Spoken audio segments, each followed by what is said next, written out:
Boa noite a todos e a todas. Uma alegria estar aqui com vocês. Porque às vezes as pessoas dizem assim, para que tanto evento espírita? Tem gente que diz isso, né? Aí eu faço, é impressionante.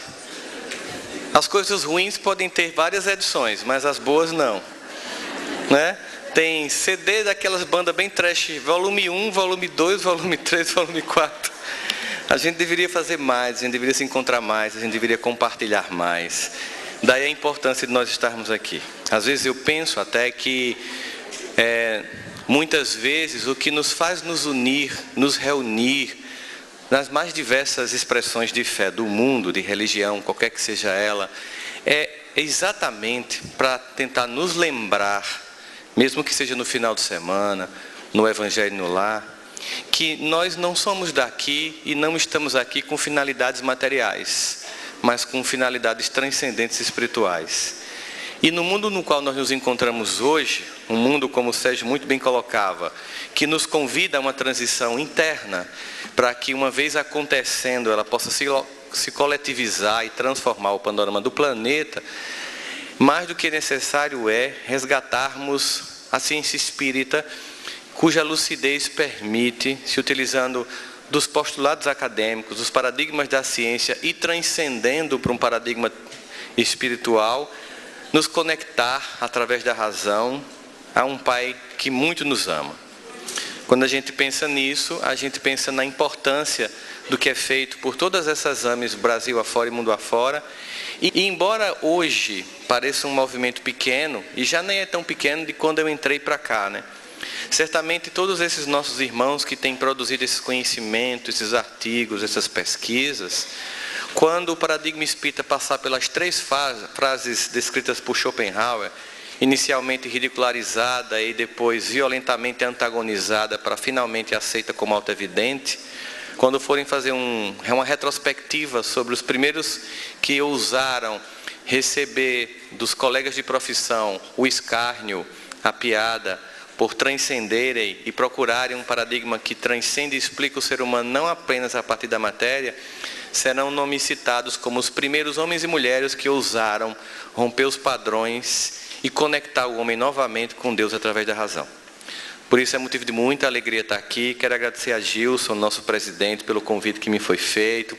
Quero agradecer também ao Gabriel e a Beth aqui da Fergs, né, que são os que estão à frente dessa federação, que tem uma história tão bonita, para que a gente possa aqui começar esse nosso debate, que obviamente não vai ser tão rico como foi feito até agora, porque as pessoas que estudam muito mais profundamente esse cérebro triuno, esses meus 3 queridos irmãos, e a doutora Ivene, a irmã, pena que o nosso irmão Décio não pôde vir, porque ele teve um rompimento no ligamento, e ele está tentando se recuperar, porque a gente tem um evento junto na Flórida daqui a mais ou menos uns 15 dias, ele está tentando fazer o possível para ir. Haroldo também fez uma cirurgia do joelho, teve que cancelar vários eventos, ou seja, estão tentando dar umas rasteiras na gente, mas a gente fica. Não, Sérgio, a gente insiste, né? A gente balança, mas não cai, igual aquele humorístico que tinha no passado. A gente sabe que o cérebro, a ideia da tábula rasa, que começou no livro De Ânima, sobre a alma de Aristóteles, mais de 300 anos antes de Cristo, ele apresenta o conceito que parece ser de Locke, mas ele que apresenta, de que nós somos uma tábula rasa, que você chega zerado e tudo é construído. Há ainda pessoas que pensam assim, pessoas que acreditam que nós estamos cada um num começo e tudo pode ser feito. Obviamente, quando a gente pensa nisso, a gente pensa no projeto de desenvolvimento espiritual da Terra e como isso foi se processando. Historiadores e antropólogos pesquisando o desenvolvimento neurocognitivo do ser humano ao longo do tempo, falam muito, né, que o indivíduo ele nascia com um parto muito demorado, muito mais do que o tempo que nós temos hoje. Então, como o indivíduo nascia com um parto muito demorado, na época que nós ainda estávamos sem nos tornarmos bípedes, as crianças nasciam exatamente como os animais que nós conhecemos, e elas nasciam quase que todas prontas. Se a gente deixar um animal aqui, um gato ou um cachorro, e deixarmos esse auditório e formos embora, eles vão sobreviver ou eles vão morrer? O que é que vocês acham? Quem acha que ele vai sobreviver, levante a mão. Quem acha que eles vão morrer, levante a mão. Quem não levanta a mão pensa o quê? Eu sempre fico curioso sobre isso, né? Porque às vezes timidez, ele meio que morre e vira um zumbi, The Walking Cat, né? The Walking Dog. Na verdade, os animais, eles nascem com um processo de desenvolvimento neurológico muito avançado e eles conseguem se virar, eles já nascem meio que andando, então provavelmente miaria, latiria, se não aparecesse nenhum adulto da espécie, eles procurariam sair daqui e certamente terminariam na Lagoa dos Patos, tomando banho de sol, né? Se nós deixássemos um bebê aqui, hoje à noite, passássemos 3 dias sem vir aqui, o que aconteceria com ele? Provavelmente de hipotermia hoje à noite, né?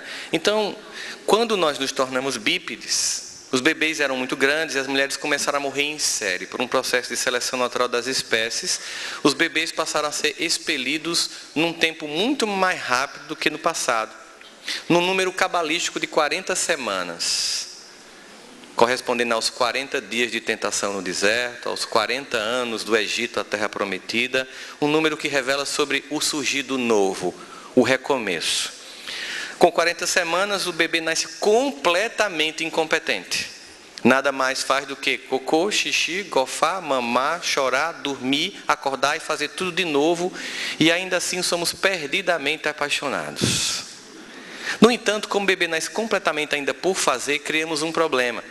As mulheres, então, tinham que dar muita atenção a um ser completamente dependente e, por causa disso, elas muito atentas e sabem quem é pai e quem é mãe, basta um vacilo e o dedo está na tomada, basta um vacilo e puxa a água do bule, basta um vacilo e está pegando na geladeira. Você tem que ficar tão atento, que as mães ficavam tão atentas, as mulheres no passado, que os animais matavam a mãe e o bebê. Então as tribos também começaram a ter uma diminuição no número de pessoas, então foi determinado que um homem tinha que cuidar de uma mulher para cuidar do bebê, e aí surgiu a família como conhecemos inicialmente, com o objetivo exatamente proposto no Evangelho. A família tem como dever e como definição se suportar. Se suportar, existem 2 sentidos da palavra suportar. Sim, é de tolerar, nós temos que muitas vezes nos tolerar, mas sobretudo dar suportear. Estar junto para levantar, para soerguer. Estamos juntos nesse processo. Porque o nosso desenvolvimento cognitivo, por mais amplo que seja o espectro de nossa intelectualidade, como Albert Einstein, por exemplo, ele não vai prescindir do contato humano, da colaboração e da ajuda, porque nenhum de nós é melhor do que todos nós juntos. E esse sentimento de um cérebro coletivo, uma consciência coletiva que constrói um novo tempo a partir de atitudes individuais, é o que se tem pensado hoje em dia. Assim o bebê nasce completamente por fazer e nasce com uma coisa fundamental e fantástica, então, plasticidade neurológica. Já que ele não está totalmente sedimentado, ele tem um monte de estímulos que podem ser dados. Criamos, então, um problema, mas ao mesmo tempo algo fantástico. Esse bebê dá tanto trabalho, mas se você souber exatamente o que você vai pôr nele, aquilo que você vai inculcar, aquilo que Kardec pergunta, por que temos que passar pela infância a cada encarnação, né? Eu entendo Kardec, poxa vida, a pessoa já podia nascer com pós-doc em Harvard, para que começar cobrindo letrinha, beabá, beebé, beibi? E eles dizem, porque a cada nova encarnação os espíritos estão mais suscetíveis às impressões que aqueles que o educam devem fornecer. Gente, 100 anos depois dessa resposta a Kardec, o reverendo Singer criou a teoria do imprinting psicológico, que mostra que os indivíduos recebem do meio impressões que criam um processo de humanidade, de humanização, de tal modo que as crianças que eram perdidas e eram criadas por lobos e por gorilas, que deu a história de Tarzan, e quando elas eram capturadas e trazidas novamente para a civilização, elas não conseguiam mais falar como um ser humano, sorrir como um ser humano, andar como um ser humano, porque tinha passado a época do imprinting, um tempo que cada vez mais parece menor diante de uma sociedade que interfere cada vez mais na criança.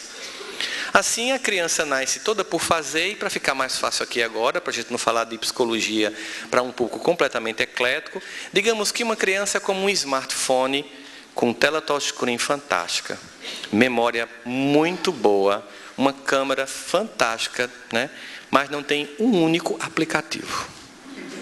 Então, o grande processo de desenvolvimento emocional, cognitivo e também espiritual vai dar conta de que aqueles que educam têm que instalar esses apps. Isso dá um problema danado, porque não tem na App Store, nem no Google Play. Não tem como baixar Respeite Mamãe, não tem como baixar, né? Vai estudar, não tem como baixar essas coisas que são feitas por um processo contínuo de interação entre aquele espírito que chega e começa a impressionar esse cérebro físico com as impressões de todas as suas experiências anteriores e que, começando de novo pela plasticidade, pode receber novas concepções de valores e de vida para poder entrar numa crise. A crise que vai fazer com que aquele que ele foi não seja mais compatível com aquele que ele vai ser pelo sentimento de lei de progresso. No entanto, se você não instala esses aplicativos, não vai funcionar. Que são o conjunto de princípios e moralidades. Por exemplo, se já tiveram vontade, não precisa levantar a mão para não se identificar e não queimar o filme junto ao movimento espírita aqui local. Mas já tiveram vontade, assim, de um momento de muita raiva, pular no pescoço de uma pessoa e... Miserável, como é que tu faz isso, criatura? Por que não pulou? O que um psicopata, quando pensa, ele faz? Para impedir que o indivíduo passe do que ele deseja para o ato. Então, o desenvolvimento de uma criança, a cada encarnação, é para que nós possamos desenvolver esses aplicativos. Assim criamos um problema, mas uma coisa muito mágica. Dependendo dos aplicativos corretos que você faça nesse bebê chorão, ele pode depois pintar a Capela Sistina, como fez Michelangelo. Ele pode compor a Nona Sinfonia, como fez Beethoven. Ou, o nome dela é Jennifer, também está valendo. Depende do que você coloca no bebê que você vai desenvolver. Assim, quando pensamos nessa interação espírito, mente e cérebro, pensamos que o cérebro ele é um receptáculo material das experiências desse espírito que, através de um software chamado mente, se instala nesse hardware para fazer uma atualização do sistema. É como se no final da encarnação a gente meio que desse um Ctrl-Alt-Del, pico travou, então vamos reiniciar. E a gente não precisa desencarnar para reiniciar a existência, não. Como diz Marguerite Yourcenar, escritora belga, o nosso verdadeiro lugar de nascimento não é o lugar onde nascemos, mas o dia em que pela primeira vez lançamos um olhar de inteligência sobre a nossa própria vida. E esse é o convite que nos é feito de olhar de inteligência no chamamento do processo de reforma íntima, de transformações emocionais, de reconhecimento de limites e, ao mesmo tempo, vislumbrando as possibilidades daquele que, combatendo as más inclinações, como nos propõe o Evangelho, se reconhece como espírita, se reconhece como cristão e, ao mesmo tempo, se diagnostica como alguém cheio de más inclinações. Nós sabemos tanto disso que, quando estamos com muita raiva de alguém, a gente diz assim, Deus não dá asa a cobras. No entanto, apesar de todo o discurso que nós temos sobre o desenvolvimento e todo o conhecimento que nós temos sobre tudo isso, eu percebi como existe uma distância entre aquilo que a gente professa, aquilo que a gente estuda, daquilo que a gente faz. E, lamentavelmente, isso é o que faz com que a gente se constranja diante de tanto conhecimento com uma prática tão pobre. Uma doutrina que nos convida a uma transformação moral se encontra basicamente em xeque por coisas elementares e insignificantes. Acompanhe a história. João e Pedro nasceram em Porto Alegre. Amigos de infância, aprenderam tudo junto. Brincaram, torciam por times diferentes, mas se respeitavam, né? É o Grenal aqui, né? E aí eles cresceram juntos, aprenderam a fazer churrasco. Não como o Sérgio, que me fez um churrasco na casa dele, maravilhoso. E eu pensei, churrasco feito por psiquiatra só pode ser de vaca louca. Não tem como ser, Sérgio. Aquele dia eu comi por amor a você, mas eu desconfiei que aquela vaca tinha sido uma paciente que você... E aí a gente fica pensando que João e que Pedro conviveram juntos. Eles fizeram evangelização juntos. Mas um dia João ficou e Pedro teve que ir, ele passou no concurso e foi morar em Nova York. Foi trabalhar em tecnologia, ciência e tecnologia. Eles casaram e um foi essencial no casamento um do outro, estiveram juntos. Um dia a mãe de João desencarnou e, diante da dor profunda, qual não foi o alívio que ele sentiu quando viu Pedro entrar, porque ele não soube fazer conta para pegar o voo e veio para cá. Em 2018, João resolveu votar em Haddad e Pedro defendia Bolsonaro. E os que se dizem que levantam a bandeira do Cristo, resolveram levantar a bandeira dos homens e criar conflito, criar discórdia, criar ressentimento, apagamento e afastamento. Nós já fizemos muito isso no passado, minha gente. Nós já levantamos bandeira de clãs, nós já decepamos cabeças, fomos profetas de Baal, fizemos tudo. Esse é o convite para a última hora. É um convite de profunda transformação, cuja única bandeira a ser levantada com dignidade e com veemência é a do Cristo. Quiseram nas redes sociais muitos dos espíritas defenderem o evangelho como defendem homens. E aí nós viríamos uma profunda transformação. Porque senão estamos apenas diante de um discurso que não se concretiza e de uma fé que é morta. Porque não se coaduna com os princípios que norteiam e que devem nortear nossas vidas. Quando pensamos nos estudos que são feitos e apresentados, nós percebemos que se você fizer uma transformação através de substância química no cérebro, você pode alterar a percepção, o humor, a personalidade, o raciocínio. Se você tirar um pedaço de tecido neurológico, você pode perder capacidade de nomear ferramentas, reconhecer rosto, antecipar tendências, comportamento, desenvolver empatia. Mas olha, é impressionante porque você nem precisa passar por uma transformação dentro do cérebro, porque o coletivo pode fazer a mesma lobotomia simbólica. Se descobriu, por exemplo, que com o advento das redes sociais, a empatia em 10 anos declinou mais de 45%. E o narcisismo superou os 52%. E o suicídio infanto-juvenil criou o status de loucura na humanidade. Porque a sociedade também impressiona de fora para dentro. Vivemos um processo de, como a música, afinar um instrumento de dentro para fora, de fora para dentro. Assim, a gente também sabe que uma lobotomia frontal bilateral, ou as subsequentes variantes que a gente tem hoje mais sofisticadas, como a amigdalotomias estereótipas e as singulotomias, reduzem o indivíduo agressivo a um maníaco doce, que dá a sensação, não, a gente é só matéria, é só mexer aqui, que eu transformo o demônio em anjo. Isso é coisa de espírito, é coisa para gente com fantasia, é do mundo Harry Potter. Mas na verdade, onde estaria a causa? Onde estaria o efeito? Eu conheci uma música muito interessante, que é de um emicida chamado Amarelo a Música, e ele faz, porque ele começou a ver o volume de depressão nas comunidades carentes do Brasil. Geralmente a gente, no nosso mundo de classe média, esquece que existe todo um conjunto de pessoas que têm as mesmas dores, as mesmas angústias e às vezes nunca o acesso que a gente tem a tratamentos, a medicamentos, a processos terapêuticos. Ele começa com uma música de Belchior. Presentemente eu posso me considerar um sujeito de sorte, porque apesar de muito moço, me sinto são, salvo e forte. Eu tenho comigo pensado, Deus é brasileiro e anda do meu lado, e assim já não posso sofrer no ano passado. Tenho sangrado demais, tenho chorado para cachorro. Ano passado eu morri, mas esse ano eu não morro. Belchior começa a música e ele pega essa música e começa a fazer uma exploração psicológica do sentimento, da dor, da angústia das pessoas que sofrem depressão, num ambiente em pouca ou nenhuma ajuda, onde o Estado não chega, onde os consultórios também não chegam, e no máximo é uma receita emitida dentro de um posto de saúde, usando os remédios que são os iniciais dos anos 70. E sabe muito bem como funciona, Sérgio.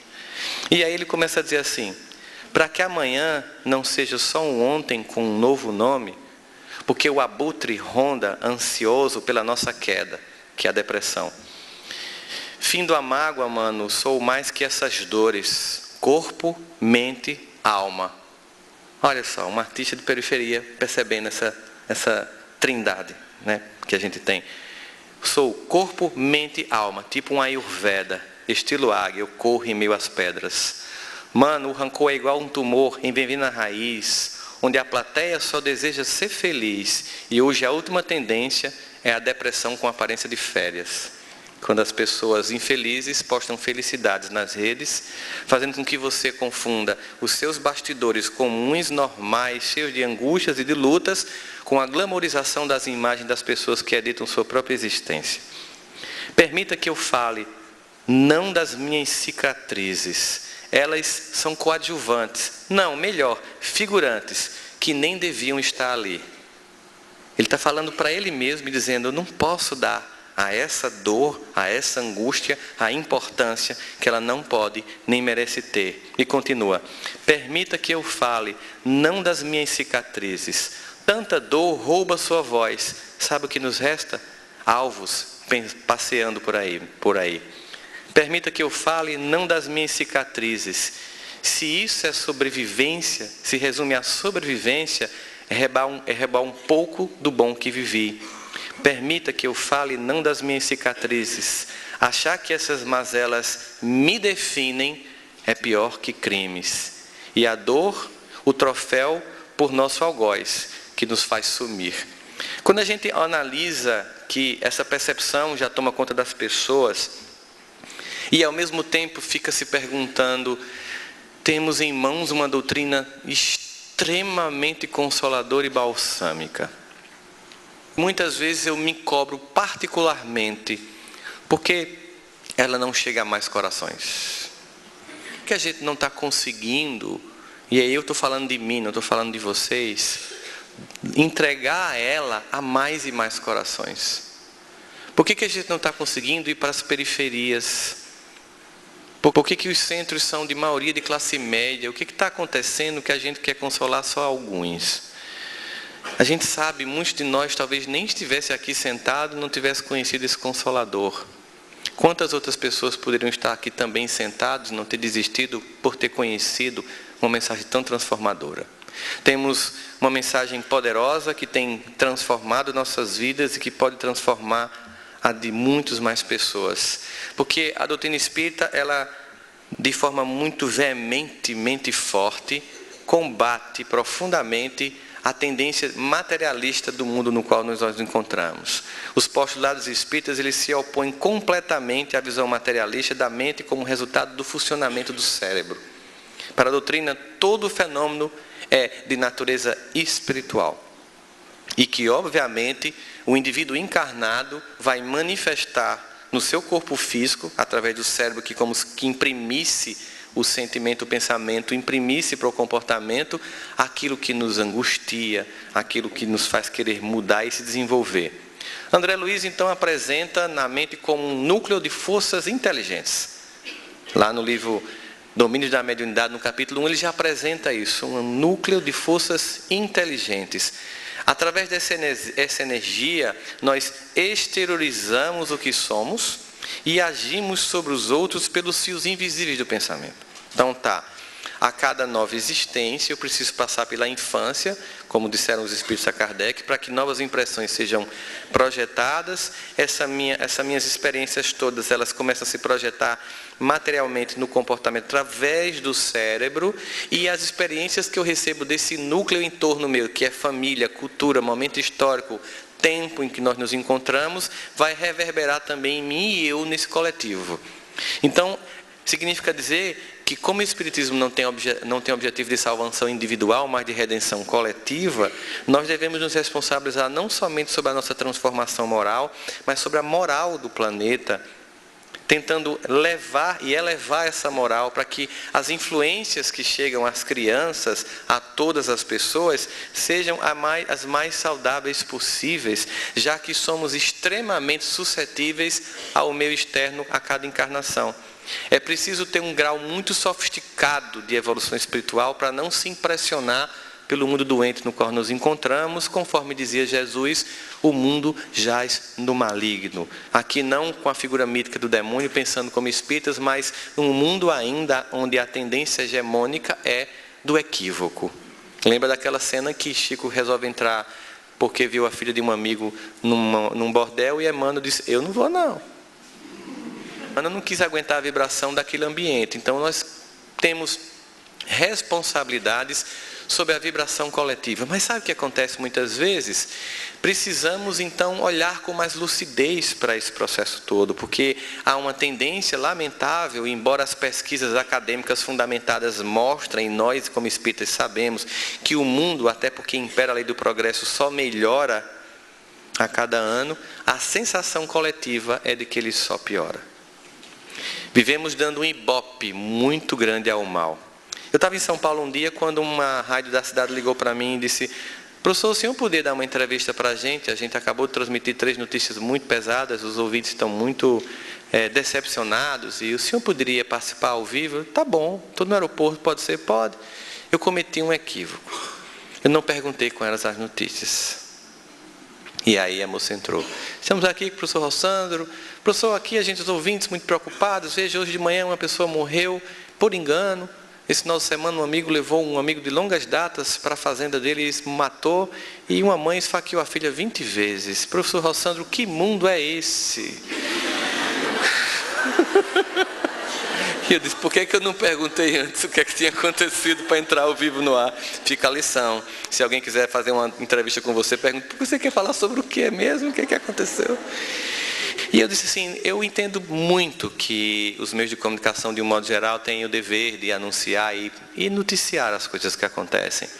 Acho apenas que nós devíamos noticiar tudo o que acontece, e não só algumas coisas que acontecem. De tal modo que quando a gente noticia somente a falência, a queda humana, nós damos uma impressão para as pessoas que isso é humanidade, e isso não é humanidade. Porque a amizade não se define por um amigo que leva um outro para uma fazenda e mata. A amizade se define por milhões de almas que se encontram, amigos e amigas que fazem a diferença em nossa vida.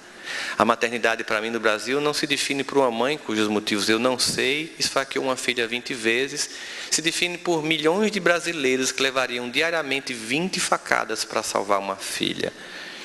É aí que a gente tem que olhar para a humanidade e perceber que, apesar desse discurso de caos que nos impressiona, precisamos olhar com a lucidez de quem tem um dado a mais que a ciência, que percebe um mundo líquido, que percebe um mundo com disrupturas tecnológicas, que percebe angústia, ampliando de quadro de depressão e suicídio, que percebe uma aparente causa e nós sabemos que é sintomas de uma profunda inflexão espiritual sem retorno, um turning point que não vai voltar porque iremos avançar. E obviamente os que se antagonizam a esse processo, e todos nós sentimos reverberar a necessidade de expurgo psíquico de tudo que não funciona mais e que não vai ser compatível com a vibração de um planeta que está em processo de transformação. Quando a gente percebe isso, André Luiz ainda nos fala aqui do corpo mental, atribuindo a ele a formação do corpo espiritual, o perispírito.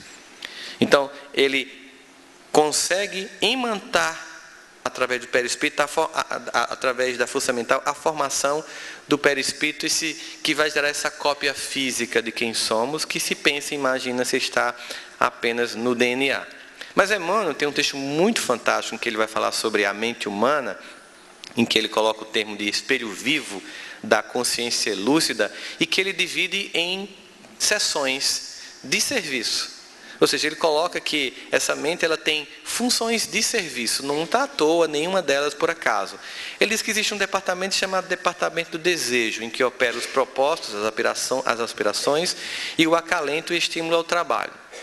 Os propósitos, as aspirações, o desejo, lembra muito o conceito de id e de libido de Freud. E ao mesmo tempo ele diz que o segundo departamento seria o departamento da inteligência, dilatando os patrimônios da evolução humana. Ou seja, quanto mais desenvolvido, a gente percebe isso na codificação, o desenvolvimento intelectual precede o desenvolvimento moral, porque instiga, quando tem consciência, a necessidade de sofisticação no plano emocional. Não quer dizer, todavia, que todo mundo que tem cultura necessariamente tem uma moralidade avançada. Quem trabalha com mediúnica e atende aqueles espíritos pseudo-sábios, ou aqueles muito mais devotados à destruição da causa do bem, percebe que se tem uma coisa que eles conhecem profundamente é o Evangelho.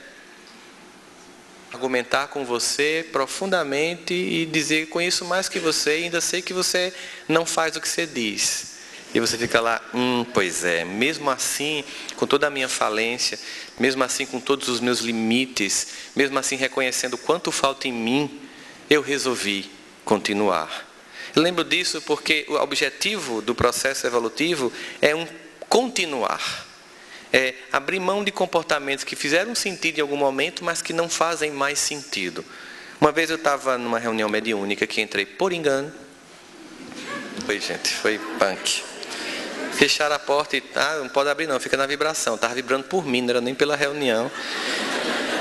Mas foi extremamente fantástico, porque naquele dia o obsessor, num caso particular, estava lá dizendo os motivos da perseguição que fazia uma determinada família, quando o mentor da casa, através de um outro médio, sintonizou em comunicação e começou a conversar com o obsessor, que em algum momento riu e disse: eu não acredito, logo você, que era o nosso chefe. Entenda, o mentor da casa antes era o chefe da gangue que obsediava o ambiente. Só porque você mudou de lado, olha que visão interessante, a visão maniqueísta, que reduz as experiências humanas a um mundo bidimensional. He-Man contra Esqueleto, Thundercat contra Munra, Pipiu contra Fajola, Haddad contra Bolsonaro, e a gente embarca.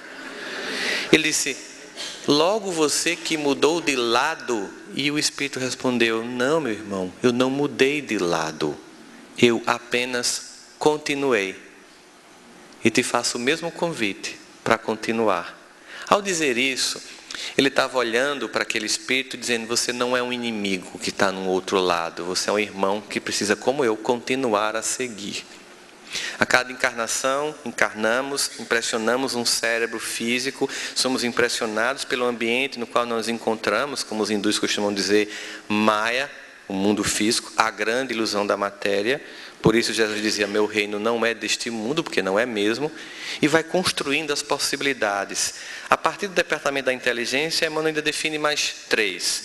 O departamento da imaginação, amealhando as riquezas do ideal e da sensibilidade. Toda a produção artística, capacidade de antever e pintar, por exemplo, a Capela Sistina, fazer Jesus, a alegria dos homens, como Handel, a beleza de uma escultura, como a Pietà, a capacidade de, antes de materializar, vir para o plano das ideias e finalmente se concretizar, está aqui no departamento da imaginação. Até para construir uma obra como Harry Potter, o Avatar, ficção científica, tudo que a gente tem como criação vem desse departamento da imaginação, que tem como objetivo, entre muitos deles, que foi identificado inclusive pela psicologia, um escape de uma realidade muitas vezes cáustica, sórdida e difícil. Como diz a música, porque a gente não quer só comida, a gente quer comida, diversão e arte. A gente também precisa desses espaços de respiração, em que a fantasia muitas vezes diminui o impacto de uma realidade ainda tão grotesca para nós. O quarto departamento seria o departamento da memória, onde a gente arquiva o conjunto de nossas experiências e dos investimentos das experiências anteriores que nos definem nesse ser que é um conjunto de pessoas. Cada um de nós é um conjunto de seres humanos e de experiências que vão se acumulando. E, acima de todos esse departamento, aí ele já vai chamar de gabinete, o gabinete da vontade. Onde há a gerência esclarecida e vigilante, governando todos os setores da ação mental. Muitas vezes você pode ter a imaginação, você pode ter uma boa memória, você pode ter um forte desejo e até muita inteligência, mas o movimento de tudo isso em função da transformação só acontece quando de fato a vontade toma conta de você e você passa a agir. Quando a gente lida com pessoas que têm viciações, ou seja, nós, cada um na sua viciação, percebe que um dos fatos que faz o indivíduo mudar é quando ele finalmente diz para ele de forma veemente, num diálogo interno com Deus, exatamente assim: meu Deus, aquilo que eu já compreendi da vida e que já entendi do teu propósito para a minha existência, através dessa doutrina tão consoladora, deixam bem claro para mim que esse comportamento não é mais compatível comigo, mas eu preciso te confirmar e te dizer: eu ainda sinto muito prazer com esse comportamento. Eu já usei todas as minhas possibilidades, todos os meus repertórios de possibilidades, uma tentativa louca de sair, mas eu preciso de ajuda. Quando você admite, a vontade ainda não é tão forte, você busca então recursos através da fé, para realmente conseguir ajuda, mas isso só acontece num diálogo sincero, em que você diz: não deixei porque tem ganho ainda. Nós identificamos isso com Freud como ganho secundário da doença. O que é que eu ganho com aquilo que me adoece? O que é que uma criança, quando os pais estão se arrumando para sair, ganha quando ela começa a vomitar e passar mal com febre? Ganha, você fica. E se você fica, ela aprende que através da dor e da doença, ela consegue algum lucro. E nós podemos desenvolver esse psiquismo ainda durante muito tempo em processos muito fortes de autossabotagem, que somente um escrutínio mental muito eficaz e também sereno, na proposta de Joana de Ângeles, de se identificar nas sombras, não para estacionar, também não para se criticar, não para se maldizer, nem se criar desculpas. Ela textualmente diz: o ser consciente é aquele que nem se culpa, nem se justifica, apenas se transforma. O tempo que eu perco com culpas e com justificativas é todo o tempo que eu deixo de investir na transformação. Às vezes queremos continuar na culpa, porque no fundo não temos ainda vontade de abandonar o comportamento. Então, como não tem vontade, nós precisamos criar algum tipo de apaziguamento com a nossa consciência. Nós nos culpamos para nos punirmos e dizer: tá bom, eu fiz isso, mas eu estou com raiva de mim, estou me culpando e estou me punindo. Mas amanhã eu vou fazer de novo.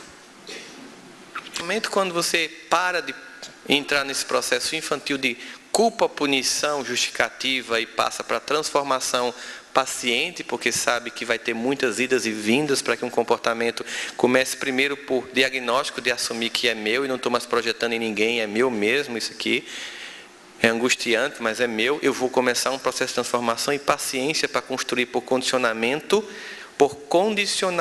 novo comportamento. Por isso Emmanuel dizia: disciplina, disciplina e disciplina. A mesma força e vetor de energia que te leva para o equívoco, com disciplina, mudando a direção, te leva para o acerto. A mesma força de Saulo foi usada mudando o vetor para ele virar Paulo. A mesma intensidade, a mesma veemência com que ele acreditava e que defendia a Torá, uma vez mudando a posição e o norte, a mesma veemência, a mesma força foi para defender o Evangelho de Jesus e nos trazer esse legado, nós os gentios, que jamais talvez conhecêssemos se tivesse ficado ali no ambiente da Judéia. Assim, Emmanuel ainda nos diz que o Espírito se vale das experiências reencarnatórias para aprimorar a si mesmo. A mente, acolhida pelo cérebro em contato íntimo com ele, vai expandir suas possibilidades. Obviamente que sabemos que uma adolescente de hoje tem um conjunto de informações muito maior do que um adulto de décadas passadas. Não necessariamente esse conjunto de informação torna a vida desse adolescente ou desse adulto de hoje mais eficaz do que o indivíduo do passado, se esse conhecimento não se traduz num comportamento e transformação moral. Muito pelo contrário, o conhecimento sem moralidade pode gerar o déspota. Por isso que temos que avançar nas duas asas. Nesse princípio que estamos aqui sendo acolhidos pelo cérebro, essa mente, esse espírito vai ampliar suas capacidades intelectuais e morais, para que finalmente haja um voo sereno e não torto. Esse conhecimento vai chegando a cada um de nós, ele vai dizendo então, Emmanuel, fora do cérebro material, a mente pode dispor de recursos ou usar de estratégias que estão bem acima de toda a fisiologia cerebral. Quantos inventores, quantos pesquisadores só conseguiram fechar a ideia quando cansados foram dormir e tiveram um sonho ou intuição? Porque a limitação neurológica não dava para aquela abstração ir além dos limites dessa caixa mental física orgânica que é o cérebro. E no momento em que há um desdobramento, o insight, porque aqui a minha mente não está limitada às condições cerebrais. O que implica dizer, obviamente, que a gente está aqui lidando com uma ideia apresentada pelos Espíritos, que à medida em que o ser humano avança, ele vai forçando digamos assim, as fronteiras do cérebro para dar conta da evolução do ser. Ampliando, e como nós sabemos que de fato nós não usamos pleno potencial, há ainda muito campo a ser explorado e desenvolvido ainda nesse cérebro que a gente usa hoje. Mas, contida dentro do cérebro, a mente é limitada pelos recursos que esses neurônios podem oferecer. Pena que a gente nem sempre lembra com nitidez, e talvez seja exatamente, às vezes eu me pergunto, por que eu não lembro com nitidez de um desdobramento, como eu lembro de um encontro material? Porque no desdobramento a memória foi gerada na mente extrafísica, e não foi inscrita no cérebro. Então, pego só alguns elementos. Por isso que a gente tem que acordar e anotar, porque é muito pueril essa memória, e criar um caderno de anotações oníricos que são informações que são coletadas. Quando a memória é gerada também no cérebro físico, o nível de arquivamento é muito mais forte e a tendência de lembrar também é significativa. Não obstante o fato que o cérebro seleciona as memórias que são importantes e até é capaz de criar memórias que nunca existiu, para satisfazer e entrar em contato com o nosso autoconceito. Nós vamos lembrar de coisas que não existiram e vamos lembrar de coisas que de fato existiram.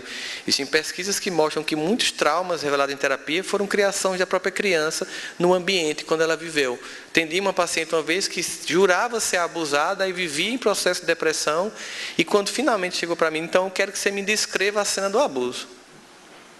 Simplesmente um dia, ela na rede dormindo, o pai entrou sem camisa. Ela disse assim, e ele era um homem com muitos músculos. E eu disse uma coisa chocante para ela, e ele fez o que com você? Não, ele poderia ter feito, foi um abuso, não. O que aconteceu foi que você, ao descrever um homem com muitos músculos, despertou desejo. Entrou num processo tão grande de punição pela condição do incesto que jogou para ele a condição do desejo e não para você. E olha quanto tempo você perdeu achando que houve um abuso. Se afastou sem nunca ter acontecido. Não que não aconteça. Não que, lamentavelmente, não existam pessoas que realmente peguem uma criança que deveriam cuidar e violentam e abusam.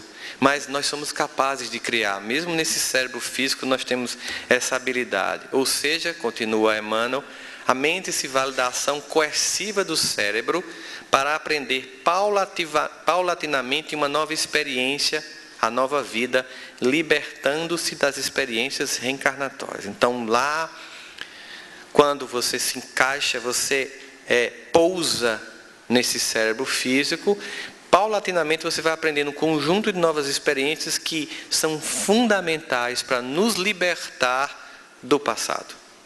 Construindo uma nova cadeia de possibilidades, construindo um novo repertório de comportamento, construindo um conjunto de percepções morais mais avançadas, que indica que nós vamos realmente atendendo à lei do progresso. Mas se esse indivíduo não recebe dos que cuidam e do conjunto da sociedade indicações de cuidado, você não tem desenvolvimento. A Fraternidade Sem Fronteira está aqui com Wagner, ele sabe muito bem disso. O que é uma sociedade que tem tantos valores, que mesmo diante de tanta pobreza, representa tanta felicidade. Como o Sérgio muito bem colocou aqui, pessoas que moram em condomínios fechados estão com psiquismo ainda de mundo de expiações, e pessoas que estão em comunidades periféricas em pleno processo de regeneração. Certa feita, Sérgio, eu fui numa caravana do Evangelho, que tem aqui também, né? A gente sai, as pessoas dão um nome, aí a gente se reúne no centro, faz uma prece, se divide em carros, em grupos, e vai cada carro com os amigos visitar 2 lares naquela noite para instalar 2 evangelhos. E numa das, lembro, eu era adolescente na época, não vou dizer a época não, gente, faz tempo, e a gente foi visitar uma primeira casa muito, mas muito humilde, mas de um nível de humildade assim, constrangedor mesmo, sabe? E ao entrar lá, não obstante o ambiente físico ser extremamente simples, mas muito simples mesmo, havia uma paz, uma serenidade. O indivíduo que era o pai de família era um homem que estava numa cama há mais de 30 anos. E quando eu entrei no grupo, descobri que era disputado o grupo para fazer o evangelho na casa dele. E eu só entendi quando eu fui. Porque quando você ia, você recebia muito mais que dava. Saímos de um indivíduo extremamente altivo, lúcido e digno, sem uma reclamação, diante de 30 anos numa cama, com escaras e dor, sem uma assistência mais sofisticada, e uma limpeza no ambiente impressionante, na singeleza de todos, um sentimento de gratidão a Deus pelo que era possível. Na sequência, nós somos um condomínio fechado. Chegamos numa casa belamente projetada, com quadros, luzes projetadas para iluminar vasos e ambientes específicos, móveis extremamente sofisticados, com laca nas portas, as fechaduras digitais e de uma aridez, uma dor, uma angústia, um sentimento de expulsão profundo. Isso não quer dizer que nós não devamos, diante dos muitos irmãos nossos que estão materialmente com dificuldades, imaginar que nós devemos também levar o conforto material, também se deslocar para ajudar, também fazer a diferença. Porque se dinheiro não traz felicidade, a falta completa gera muita dor e angústia. Assim, continua Emmanuel, à medida que o espírito avança evolutivamente, as suas habilidades mentais se expandem e a mente capacitada de recursos maiores, tanto sobre o aspecto intelectual como sobre o aspecto moral, forçando o cérebro a uma certa expansão. Aí é como você percebe o que é que vai acontecendo. O nosso avanço espiritual, a nossa mente ressoando o espírito, ela começa a avançar, ela faz uma atualização, update. A cada nova encarnação você faz uma atualização do sistema, faz um update, corrige os bugs, os defeitos, igual o seu telefone quando atualiza e corrige e melhora a performance, e vai exigindo, chega um ponto você percebe que você tem que trocar o telefone porque o software está mais avançado do que o hardware. No nosso caso, ainda não chegou a esse ponto, porque o cérebro ele tem muita possibilidade de expandir ainda. O avanço da nossa mente, nosso espírito, vai gerar uma pressão de expansão do cérebro. Então, o avanço do software, mente-espírito, vai gerar um avanço da comunicação e das possibilidades que tem no hardware, que é o nosso cérebro físico. Assim, concluindo, podíamos dizer, então, em termos de compreensão, que nós, seres espirituais, possuímos uma mente, um atributo do espírito, onde se expressam nossas ideias, sonhos, projetos, pensamentos e sentimentos. A mente constitui-se um núcleo de forças inteligentes envolvido por um sutil envoltório chamado corpo mental, e dela partem as ondas mentais que retratam nossa condição evolutiva e nos ligam a todos aqueles que sintonizam conosco. Porque muitas vezes a regeneração é uma escolha que fazemos com quem andamos, o mundo que estamos vivendo e o comportamento que estamos expressando. A nossa mente se identifica com o cérebro e dali se intelectualiza, ele intelectualiza a matéria, ordenando as células, a formação do corpo, tanto que quando essa mente, espírito sai, há uma desorganização celular e o corpo entra em decadência e apodrece, fenômeno que vem logo após o que se chama de morte. A nossa mente vem evoluindo conosco, ou seja, ela tem experiências vividas na dimensão espiritual ou material, há um processo de avanço. Desse modo, tal como cada um de nós partiu do simples em direção ao complexo, da ignorância em direção ao saber, atendemos ao impositivo da lei do progresso, e o nosso cérebro também passa por esse processo. A lei do progresso operando, tanto no espírito e dele para a mente e da mente para o cérebro. Então, um momento em que nos perguntamos, o que nós podemos fazer ao entender isso para ajudar a transformar, e quais são os gestos que identificam que estamos diante de uma distância entre o que nós professamos e o que nós fazemos? Existe um fenômeno muito estudado pela psicologia social, especialmente após a Segunda Guerra Mundial, que é a difusão de responsabilidade. Diante de uma sociedade que precisa avançar moralmente para que possa impressionar os indivíduos, a transformação cerebral dos comportamentos deles, para que a gente possa ampliar a gama de possibilidade de acerto do indivíduo que reencarna no planeta Terra, precisamos sair da condição de olhar o mal acontecer em silêncio. Como dizia Martin Luther King, o que me incomoda não é a força do mal, mas o silêncio dos bons. Nos anos 70, uma jovem chamada Kate Genovese começou a ser esfaqueada no Queens, em Nova York. E os vizinhos abriram as janelas, gritaram, disseram que o bandido parasse, que iam chamar a polícia. Ele correu, ela parou de gritar, os vizinhos fecharam as janelas, apagaram as luzes, e o bandido que estava à espreita na esquina percebeu que nada foi feito, voltou e começou a esfaqueá-la novamente. Ela voltou a gritar, os vizinhos acenderam novamente as janelas, dessa vez mais vizinhos, um total de 22 pessoas, gritaram dizendo que ia chamar a polícia, que ele parasse. Ele foi embora, ficou na esquina, todos ligaram as luzes, ele voltou e terminou de matá-la. A Nova York depois levou os 22 vizinhos para uma cariação e perguntou: por que você não ligou para a polícia? E todos disseram: porque eu achei que alguém tinha ligado. Isso na psicologia de difusão de responsabilidade. Inversamente, o grande objetivo dessa doutrina racional, lúcida, filosófica e moral é nos fazer entender que nós não podemos, no mundo no qual nós nos encontramos, ser omisso. E pelo amor de Deus, eu não estou falando de política. É omissão num plano muito mais amplo do que participação política, que as pessoas têm direito de ter, contanto que o faça com a dignidade que cabe a uma pessoa que se diz cristã, respeitando a diferença, a divergência, sem ver como inimigo a ser destruído, combatido e anulado, mas simplesmente como alguém que tem um ponto de vista divergente do seu. Assim, precisamos entender que temos responsabilidade sobre a transformação da sociedade. Nós temos o dever de mudar os aspectos da cultura. Nós devemos impressionar a escala de valores para que o ambiente fique cada vez mais propício para o desenvolvimento do ser. Ainda temos uma longa caminhada e, obviamente, quando em 2019 nós temos que falar de temas que pareciam superados, estamos diante do fato de que, como diz Emmanuel, ainda vivemos uma pseudo-civilização. Mas certamente o projeto regenerativo, que começa, como disse muito bem Sérgio, cada um de nós, uma experiência interior sem a qual não vai se coletivizar, aponta para que esse mundo novo surja. E ele vai surgir independente de nossa vontade. Quando Kardec pergunta: o que pode acontecer com aqueles que tentam impedir o progresso? Eles dizem assim: não vão conseguir.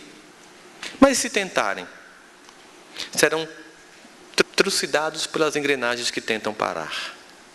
Então nós podemos ser mais proativos no momento da transformação, em nós e no mundo. Lembrando muito bem o que Guilherme Arantes tão poeticamente diz sobre essa nova era, né? Amanhã será um lindo dia da mais louca alegria que se possa imaginar.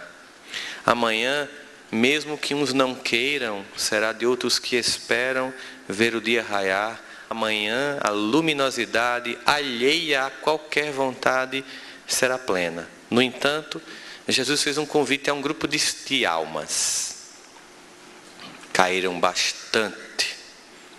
Recebem um último convite, né? Eu tive com o Divaldo mais ou menos há uns 2 ou 3 meses no Congresso Espírita de Brasília. Ele conversando comigo disse: Rossandro, Joana disse que nas encarnações anteriores nós buscamos Jesus. Nessa ele nos convidou pessoalmente. Eu disse: eu não sei se eu fico confortável ou desconfortável com o que você acabou de me dizer. De todo modo, só me cabe uma coisa: bater continência ao único homem que eu levanto a bandeira, que é Jesus de Nazaré. Muito obrigado a todos. Muita paz.